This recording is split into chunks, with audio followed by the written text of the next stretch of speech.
Stanford and Washington State next up. We've got Washington State about 13.5-point home favorite, 60 the total. I like the Stanford. I like the trees a little bit here. Stanford plus the point. Stanford's showing me a lot right now. That battle they put up against Washington was impressive. I like the offense and the direction it's headed. It's getting better by the week with Ashton Daniels at quarterback, and he can run with the ball a little bit too. And this Washington State team, they're kind of going sideways right now. 4 straight losses to UCLA, Arizona, Oregon, and Arizona State. It's been a tough schedule too, but I mean, I see one team kind of running out of gas, Washington State, and I see another team that's really playing tough, covering numbers. And look, Stanford, if you've been covering numbers with them, if you've been betting them this year, you've done all right, especially of late. 3-2 ATS their last 5 games.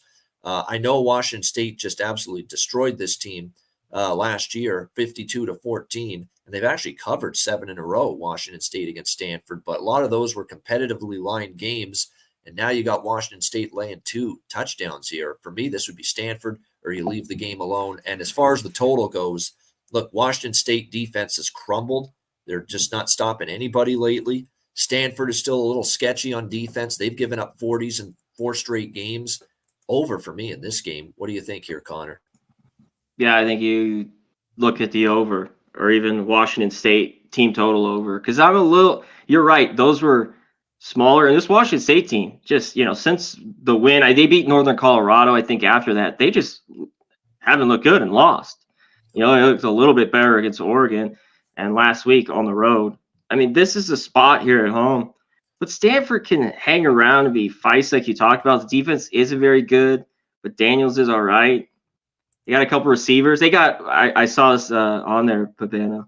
Our guy Hank Bachmeier's brother, he's a wideout for Stanford. I forget his name. I think it's Tigger or something like that. But he's all right. Stanford might be able to get in this number. I think you just look at Washington State.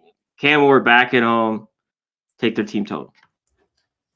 Yeah, Cam Ward has played well, and for the most part, he had a couple of bad, but it's really the defense that's really fallen apart here for Washington State. It's why I think Stanford can probably stay inside this number. They do have some weapons. E.J. Smith can run with the football pretty well for this team, which is good to see. And like I said, the one thing is, too, I was concerned, the moment that they lost a couple of weeks ago, Ben Urasek, the great tight end, because this guy is probably going to be an NFL tight end. But they've actually been able to bounce back, and their offense is still moving the football without him. So that's good to see. Good coaching, that is, by Troy Taylor.